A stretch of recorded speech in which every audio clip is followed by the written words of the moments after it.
Baik, assalamualaikum warahmatullahi wabarakatuh. Perkenalkan, nama saya Ilham dengan NIM 200222146. Di sini saya akan menjelaskan tentang peranan data dan statistik perencanaan pembangunan daerah. Peranan data. Adapun beberapa perencanaan data, yang pertama yaitu sebagai suatu acuan kegiatan, yang kedua yaitu sebagai dasar perencanaan, yang ketiga yaitu sebagai dasar untuk membuat keputusan, dan keempat sebagai bahan untuk evaluasi. Adapun pengertian statistik. Statistik adalah bidang ilmu yang mempelajari tentang pengumpulan data, analisis data, penyajian data, hingga pengambilan kesimpulan untuk mengumpulkan pola dan suatu tren tertentu. Peranan statistik. Yang pertama yaitu sebagai bahan untuk peranan pembangunan. Yang kedua sebagai bahan pengendalian, monitoring, dan evaluasi pembangunan. Yang ketiga sebagai early warning system atau EWS. Yang ke indikator data sektoral. Yang pertama itu open data atau data yang bersifat terbuka. Yang kedua itu volume, jumlah berbagai jenis data. Yang ketiga velocity atau percepatan perkembangan data. Yang keempat variety atau bentuk atau format beraneka ragam. Yang kelima veracity, jujur dan dapat dipertanggungjawabkan. Yang keenam value, bermanfaat sebagai nilai keuntungan.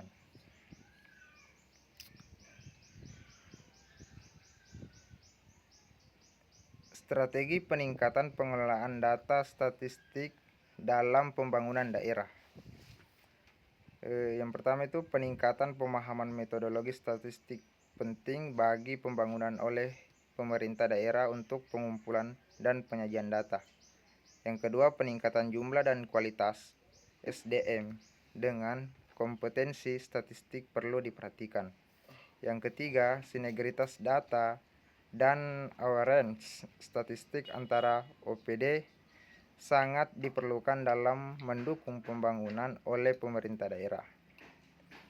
Yang terakhir yaitu sistem data yang terintegrasi segera diwujudkan untuk mendukung pembangunan oleh pemerintah daerah. Pengumpulan data. Data sekunder yaitu sampling, instrumen, teknik pengumpulan data. Data sekunder, teknik sekunder, satuan, periode, definisi operasional. 6 definisi kualitas data. Yang pertama itu relevansi atau berkaitan dengan tujuan. Yang kedua koherensi atau tersusun uraiannya sehingga bagiannya saling berkaitan. Yang ketiga akurasi, tepat, benar, teliti, seksama, dan cermat. Aktualitas, tepat waktu. Yang kelima interpretabilitas, tingkat pemahaman dan pengertian terhadap model klasifikasi. Yang terakhir aksesibilitas, kemudahan mengakses data.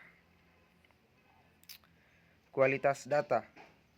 Yang pertama valid atau sahih, mengukur apa yang harus diukur, tidak biasa atau akurat, sesuai dengan karakteristik populasi yang diukur.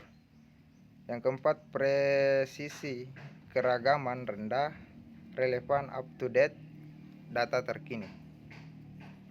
Adapun permasalahan penyediaan data berkualitas, yang pertama itu data yang belum berkualitas, belum memenuhi standar dan Perpres 39 tahun 2019 memiliki metadata. Yang kedua, sistem database sektoral yang teknologi interoperabilitas kelembagaan belum terpadu.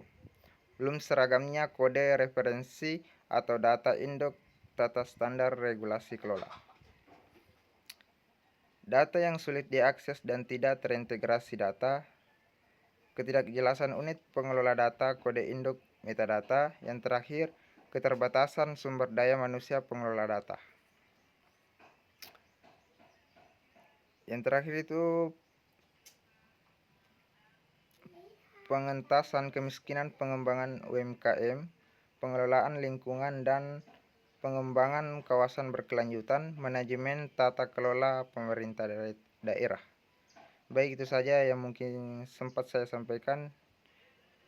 Billahi fisabilillah, wassalamualaikum warahmatullahi wabarakatuh.